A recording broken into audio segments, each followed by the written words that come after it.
In an ancient forest filled with the fragrance of flowers and the songs of birds, there lived two renowned communities, the bee town and the termite town.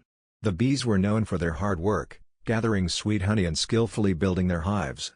The termites, on the other hand, took pride in their remarkable structures, tunnels, earthen fortresses, and well-organized plans to run their society. One day, rumors spread that the forest was on the brink of a drought. Water sources began to dry up, and food supplies dwindled. Fear spread. Each community started preparing for an emergency, but feelings of rivalry began to boil. The bees felt the termites were stockpiling food excessively near their borders, while the termites believed the bees were draining all the water from the forest's flowers. When tension erupted, leaders from both communities met. The bee queen insisted, "The forest belongs to all of us, but you termites are taking more than your share." The termite chief, brave yet wise, replied, "Bees, you have wings, but we have brains. We will stay here to the end." And so, the hostility began.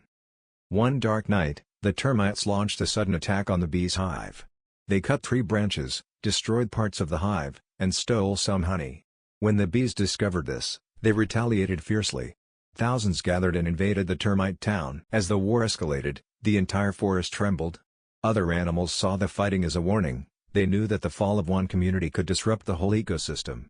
But to the bees and termites, these were battles of survival and honor. Amid the chaos, a small bee named Sudi, weak but very clever, began to doubt the war. He saw their hive being destroyed, bee larvae going hungry, and exhaustion affecting everyone. The termites faced the same, their young were starving, and some had lost their lives in the attacks. Sudi spoke out and confided in his friend, a wise termite named Copa. Copa shared similar feelings but was afraid to speak openly. Together, they agreed to do something unusual, secretly hold peace talks. Sudi and Copa met late one night, away from the turmoil of war.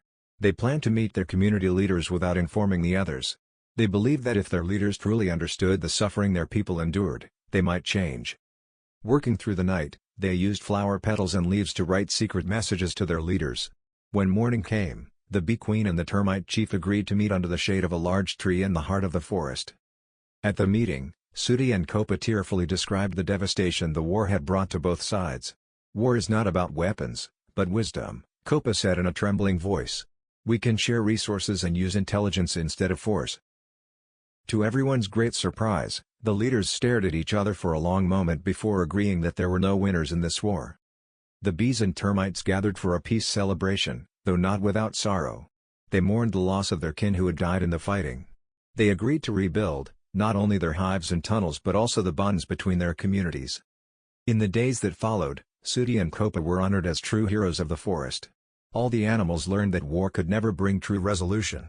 The bee town and termite town formed an extraordinary partnership. The bees helped pollinate the forest's flowers, and the termites ensured the soil remained fertile. But the memory of the war remained a lasting warning. No one forgot the fallen tears, the destroyed hives, or the ruined tunnels.